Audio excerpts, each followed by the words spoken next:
Good morning, everybody. How are you on this glorious Thursday morning? Well, it's glorious where I am. I don't know about you. How is it where you are, Erin? Dull. So not glorious for you then. All right, beautiful people, just bear with me. I'm just setting up my comments. Here we go, so I can see all your comments.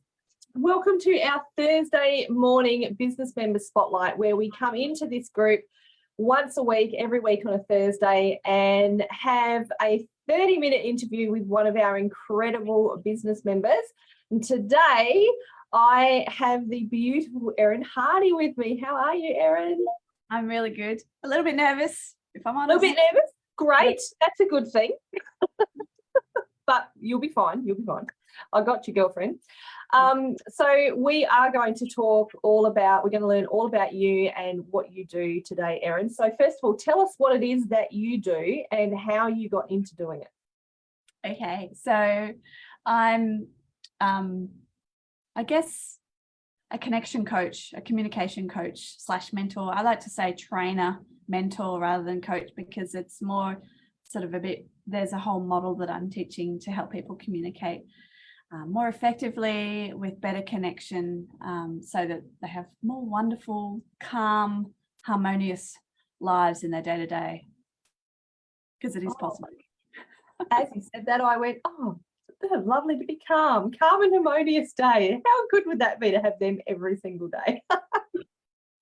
Awesome. So you mentioned also about how I got into it. It's a story, so I'll try and choose the short version. We love a story. I mean, I think with a lot of us in our cohort, we started really early on. I did psychology at university. I was just fascinated, particularly in social psychology and sociology. I was just fascinated by the way people interact with each other and with the world that they live in, and just gobbled up all of that beautiful information I was being trained in. And oh my God, I just got a battery low. It's not what you want at the start of an interview. You know what? Hashtag real life, people. I've got it plugged in. So is it turned on at the wall? Because I do that all the time. Give me a minute. My butt. I love this. This is what I love, real life. This is running a business from home, people. Sorry, go on, babe. Yeah, so that's where it all started, and then I consumed a lot of books. One of my first ones was actually when I was around 16, I think. I got the How to Win Friends and Influence People, and just the whole idea that you could sort of modify yourself and your behavior, that actually you had a choice around it, was just mind-blowing for me. And so that throughout my 20s, it was just this exploration of self-help books, I used to call them, rather than these days it's more about it's personal development. And back then it was seen as, oh, you need help, but nowadays it's like empowering and growth and betterment. I totally agree. And you said just then, you said something that just really stuck with me. You said we have a choice. We have a choice. That's powerful in itself, because I don't know about you, but there's a lot of like these personality tests out there, which will kind of, they'll tell us, you know, what type of person we are, what type of personality we are. So yes, we've got that in our genes sort of thing, but we also have a massive choice as to how then we choose to take that and run with it. Would you agree with that? Yes. I mean, oh my God, I've got a whole piece around labels, but labels, yes, labels, that's it. Yeah. So I used to really, really dislike labels because, oh my God, I have plugged you in. You've plugged me in, that's nice. I don't know why it keeps giving me this error. I used to have this real hate relationship with labels, because I saw it as boxing somebody in, as you say, like find out you're this particular MBTI or whatever. Oh, I'm this sort of way, or even horoscopes. Oh, I'm a Taurus, so I must, act this way. and you can modify your behavior to fit that mold. Whereas actually it can just be an indicator, and we can actually poke outside the boxes. And would you also, I mean, this is just me spitballing here, right? You're the expert. Would you think that depending, it also, the way we behave also, of course, depends on what's happening in our life. And again, that gives, you know, we say, for instance, if something is not going so well, right, our behavior changes. However, again, we have a choice. Yes, and that's a really great segue into what I do. Nice. So about in the early 2000s, I discovered nonviolent communication, and I was just so fascinated by the fact that there was this beautiful model. It was, you know, a 4-step process that I could follow to communicate myself more effectively with people rather than just rainbow spew, and be able to hear people as well, be able to receive communication in a way where I could really hear them and hear where they're coming from, no matter what words they said.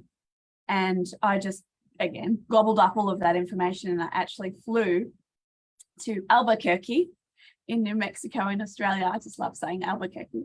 And I trained with Marshall Rosenberg, who is the developer of nonviolent communication. He's no longer with us, so I really treasure that time.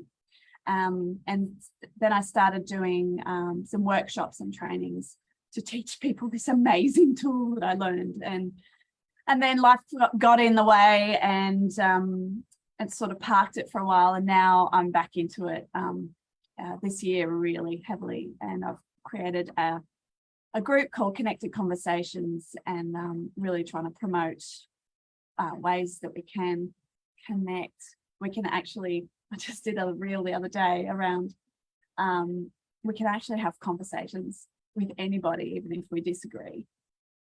Yes, I totally agree that. Yeah, I do agree with that.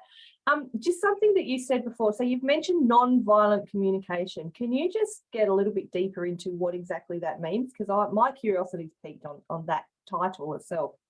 Sure. It is a kind of a strange name for what it does encompass. In one of his books, or he mentioned that it's just sort of somebody labeled it that.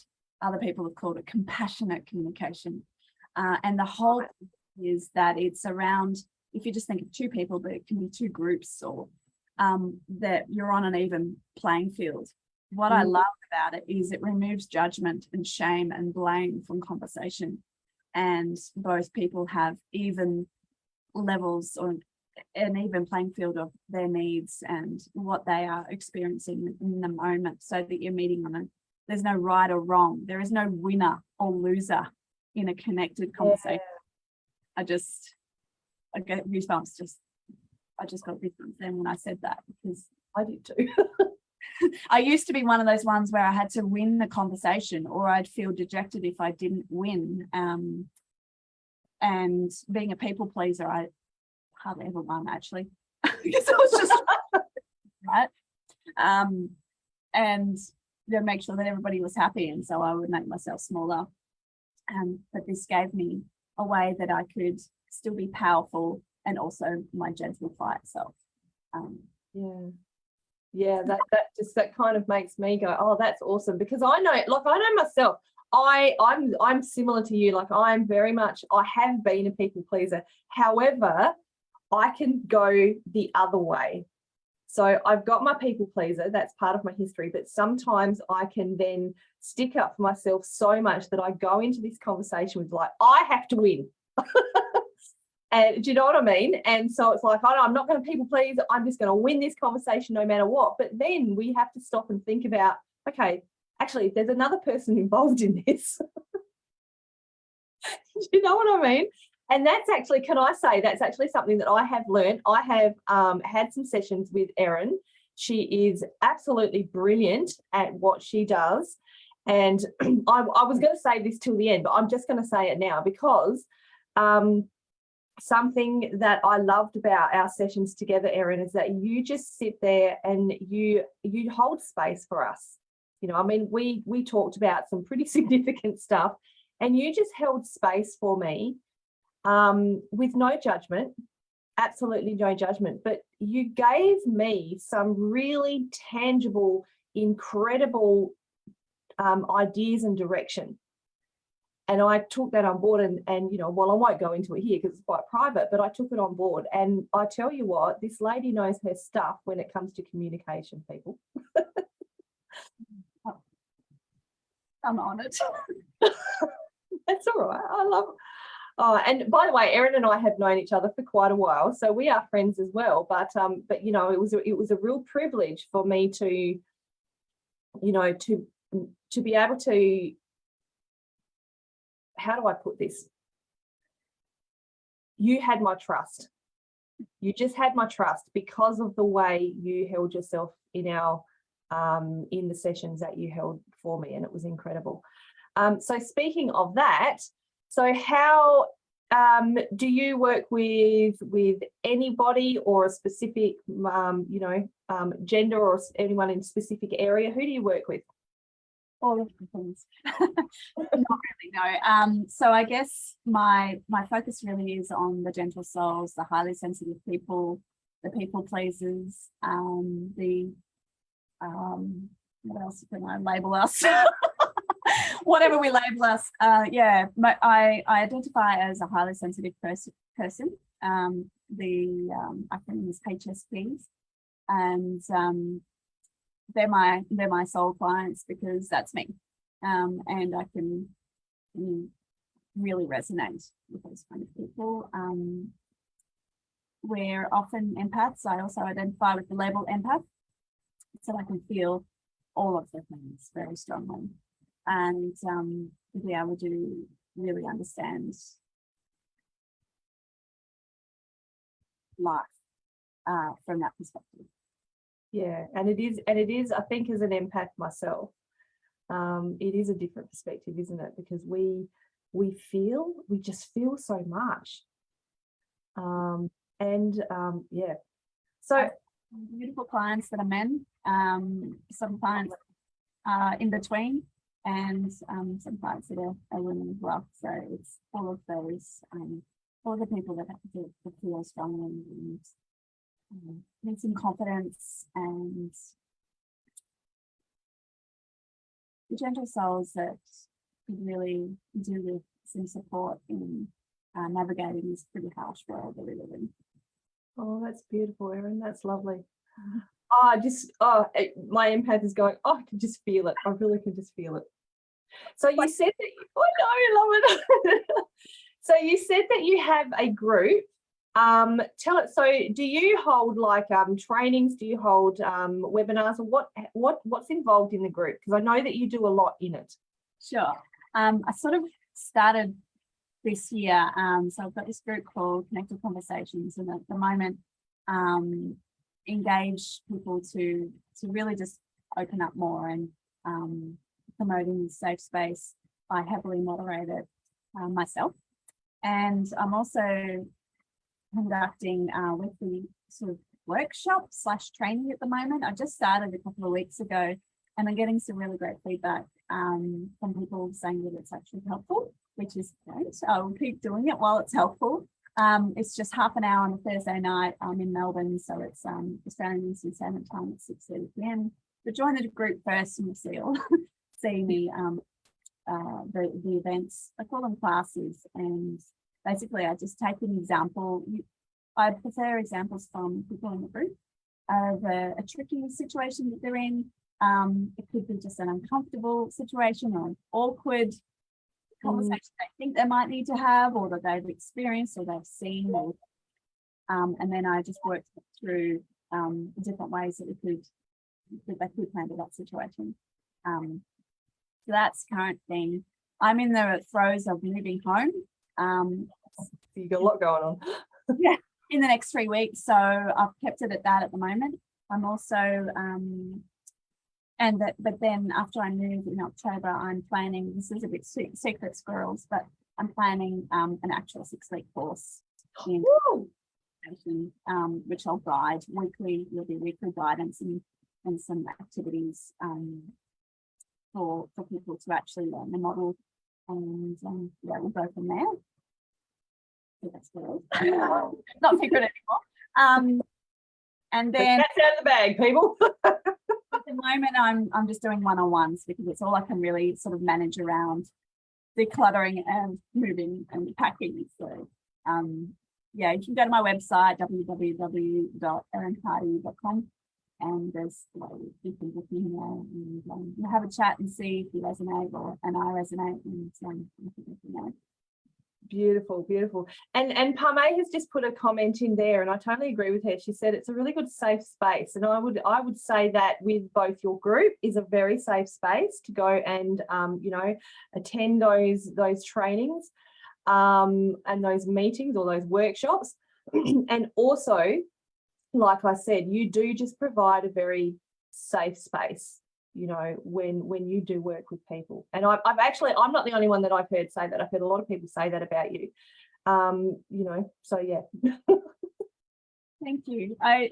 The feedback I'm getting, it's really interesting, the way people see you, and I keep getting the word gentle. Yes. Yeah, I would agree with that. And I think, can I say, and I also think that a lot of times we don't often see that. We don't often, because that's the thing, and this is the thing with putting ourselves out there in business, we often feel that we have to be so out there. And so when you've got people who are like more of a gentle nature like yourself, and maybe some people who are even, and this is a label, who might identify as an introvert, you know, we kind of stop putting ourselves out there for that reason. And we don't see enough of this gentleness that you bring to your mentoring, which I personally think is really, really powerful. It is. It's something that, yeah, thank you for saying that. It's just, I just got this shift in my body because I realized that it has taken many years for me to accept that part about me and to put that out there, that I don't have to fit this alpha, or I don't know what you call those people. They're just gung-ho online and they're always got their face right and they're telling you like, oh, I can't deal with people who do that. I'm just thinking about when I scroll through social media and this is how you do business, it's this, and yeah, and just through various role models and also just connecting with myself, realizing what my own needs are. And I have a very strong need for authenticity. And but it took acceptance first, self-acceptance to go, like, you are a softie. You are a people pleaser. You are highly sensitive. And that is a beautiful thing. I'm getting emotional saying it, and just and that just accepting that part about myself and putting it out there and saying, hey, we are awesome too, just the way we are. Absolutely. And that is what will resonate with people. That is what's going to draw people to you. You know, I mean, I know for myself, you know, and a lot of people get surprised about this because I know, well, I feel like I tend to come across sometimes as one of those people, but I don't intend, like, that's not my intention. It's just that, I mean, I love to talk. I'm not quiet. However, there is a side of me that is very, very sensitive. And it's the empath side of me, I think. So it's kind of like a happy medium. And like I said, I think sometimes when we're putting ourselves out in business, a lot of people will say, you have to go out there and you have to be bold and you have to be brave. But it's like, you know what? Just be yourself, which is what I love about you. You are yourself. And it is powerful because you're not, and the right people will be, Parme sending you virtual hugs. I love it. And the right people will come to you in that. And do you find that a lot of people will maybe come to you and even say, you know, will they come to you and say, even though I'm not even sure who I am? I probably haven't heard that one yet, to be honest. A lot of people, particularly the male bodied people that come to me, can't feel or haven't learned how to feel. Right. Yeah. Feel the emotions. And that's one of the first steps in the nonviolent communication model. It's being able to get out of your head. And I think you talk a lot about this yourself with your own business. Getting out of your head and actually feeling your body. It's this massive piece that's going to be in the course because it's huge and it's actually the foundation. And I think a lot of us in X generation and even Y, actually I was chatting to someone yesterday. She's in her 30s and still, our upbringing just did not nurture feeling and acknowledging our feelings and accepting them, all of them, the sadness and the anger and the irritation and the hurt. Like we were told to push the stuff down, and it's so unhealthy, and so we get sick. Our bodies get sick, because it's crying out, saying, "Listen to me, listen to me. I am hurting. I am hurt. I'm sad. I am irritated. I'm angry." Yeah, and I'm just being able to feel those things. They're indicators into what we need to be able to live a more wonderful life. Oh my God. I could talk, I'm dead set. I could talk about this with you forever, because when you said that, I thought, yeah, and sometimes our body sometimes when we're pushing down those emotions, and hands down being one to do that many a time throughout my life, push down your emotion, your body tells you, well, this is what happens for me anyway. The body tells me when you need to feel those emotions. Do you find that? And if you just keep pushing it down, you're not going to deal with it. But your body's telling you that, hang on, girlfriend or boyfriend, whoever, you need to deal with it. Yes. Anxiety is something that I have had throughout my life. And I find it interesting when I see in groups that I'm in, and people that I follow, that some people are all about, show anxiety the door, or get rid of anxiety now. And I tell you what, I've made friends with mine. So when it pops up in the morning, I'm like, oh, hey, I have anxiety. I see you. It comes, it's sort of at the top of my belly, just below my big toe. And it's just released the fear around, oh shit, I've got anxiety, I can't get out of bed, I can't do this, I can't do that. And it's like, I acknowledge it, and I'm like, hey there, I see you. You are letting me know that this and this are kind of bothering me. Oh. And then it's like, cool, I've been heard, I've been seen, I've been acknowledged, and then it just dissipates and you get up and get on with my day. And I going to say that's actually been happening for me a lot lately, because I am also someone who deals with anxiety a lot. I feel it here. I feel a tightness in my chest, and it's like this is how I know when I'm really anxious about something, and I'll find it hard to catch my breath. That's how I know when I need to deal with something. And and it has been happening a little bit lately. And sometimes I'll sit there and like you at night, just go, oh, hello. And that's important, isn't it? You just go, oh, hello, what's happening now? And when you learn to do that, you like you said, what did you say? Make friends with it. I love that. It's like, okay, all right, why are you there? What's happening? And then all of a sudden, just it's kind of like, well, this is what happens for me. All of a sudden it's like, okay, you're there. Why are you there? And then it kind of comes to you because you're not pushing it down. You're allowing it to just happen and just accepting that it's there. Yep. And it's the piece around being seen and heard. Yes, absolutely. Yeah, I feel seen and heard. My anxiety feels seen and heard. It's like, that's cool. Now let's figure out why. And it's a little discussion that you have in your own head, isn't it? Yeah, and when you allow yourself to do that, I know. And so when you were telling me that before, I'm like, yeah, I get you. And hopefully it resonates with some of your viewers as well, because yeah, it's a slightly different reframe. Yeah, And really help you love yourself a little bit more, and that's what makes a more wonderful. That is self-acceptance. self-acceptance. I think that's a big one, isn't it? It's one of the main universal needs, according to Marshall Rosenberg. There you go. I love it, Erin.